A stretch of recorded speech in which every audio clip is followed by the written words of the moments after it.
This is television for the Isles of Scilly, brought to you with Worldwide Financial Planning, Truro and Penwith College, and the Scilly Lottery.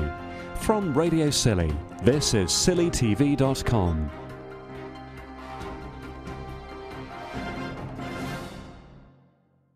Dozens of visitors and a few locals went through the doors of the Isles of Scilly Museum for their annual open day. Amanda Martin, the curator, says they normally charge because they have to. They're not part of the council. We are a small independent charity. We have to earn our keep. We have to. The council is our landlord. We have to pay our rent and our rates and things. So, we need that money through the door. Amanda says the turnout was satisfying and people have brought items and interesting inquiries. Oh, we've had all sorts of things from rusty bedposts or bits of metal brought in from Old Town to inquiries about christening robes. We've also had a lot of family history inquiries as well. Tuesday's always a family history day in here, but we've had even more inquiries, I think, than we normally would have. And she says it's interesting to see which parts of the museum attract visitors. There's no one display that's the biggest draw, but men do seem to like the accounts of what could have been a major oil disaster. The Torrey Canyon tends to attract a lot of men who want to find out about the Torrey Canyon. The museum, of course, is a charity, and Amanda says they need to bring in as much cash as possible, but generating cash requires understanding of local commercial sensitivities. Well, we've got a few ideas for improving the merchandise that we sell upstairs, but it's very difficult because we don't want to tread on other businesses' toes, but on the other hand, we do want to sell things of quality that relate to the history of the island, so it's a bit of a conundrum. We've got a few ideas, but I don't want to give anything away at this stage. The latest exhibition is all about the founder of the Tresco we enjoy today, Augustus Smith. I think he'd think it was his due, He was a great character, and I think, because he was in the press for many reasons, good and bad, during his lifetime. I mean, he staged a revolt of Berkhamsted Common, where he lived on the mainland, and here he was quite used to taking on people and being in the press. I think he would probably expect us to do an even better job by him, really. Well, it's been a busy year for local family history expert Roger Banfield. He's had dozens of requests for family tree information from visitors connected to Scilly, and he says it's hard going back beyond the time of George I. Certainly births, marriages and deaths are back to 1725, 1726, which is what's contained within the museum. The records, you may have heard of, got burnt in about 1750-51 at Holy Vale. And I might add the Banfields, although were around, weren't the people that burnt them. It was the Crouch family that had got their seat at Holy Vale. And at the time it was deemed that the church storage of records was not good and that they should go to the local land agent or someone important within the islands to look after them. Unfortunately, they had a fire and the records were destroyed. Roger says he's been working to get as much information about prominent and large local families on the computer to make record searching simpler. And we have quite a bit, really. We've got a lot of paper trees, as I call them, in the folders which have been collected over the years.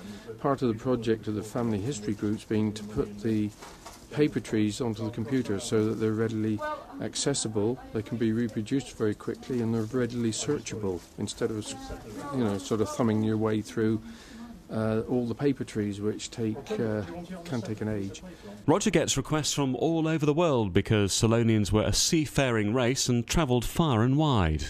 Probably Australia and New Zealand are the most popular places for them to come from. A few from America. Canada again, because there's quite a lot of Scilonians moved to Canada, and you probably gathered from that gentleman that there's North and South Pender Island near Vancouver Island, and that was surveyed by a Pender from Scilly, and that's how that one got its name. So there are quite a lot of places. South Africa was another area that the islanders tended to go. Most of them had picked up their thoughts of moving abroad probably through sailing and through the 1840s, 50s, 60s when they were sailing around the world in the ships that were built from the islands. And a lasting archive of Ireland's stories, memories and anecdotes has been put together by a researcher from the University of Sheffield, Emma Moore. She's a linguist and interested in the use of dialect and how people use language and phrases differently within different social groups. Various records have claimed that accent and dialect is less noticeable here than on the mainland.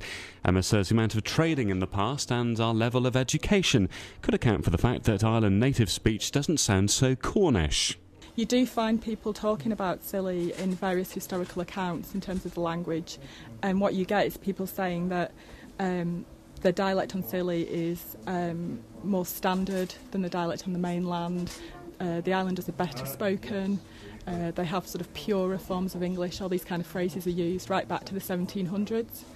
And it's likely that that was true, particularly because Scilly was a place where there was a lot of people coming in and out, so you get a lot of contact. And also education's always been very good here, and that wherever you've got good education you're going to have more standardised forms of English. But the only piece of actual linguistic research was done at the end of the 1970s, and it was done by Charles Thomas, who I think most people will know as an archaeologist. And it's actually, I mean, it was a really well done piece of work, but he makes certain claims, saying for instance that there isn't a particularly distinctive Solonian dialect. And that it's not particularly Cornish in any way.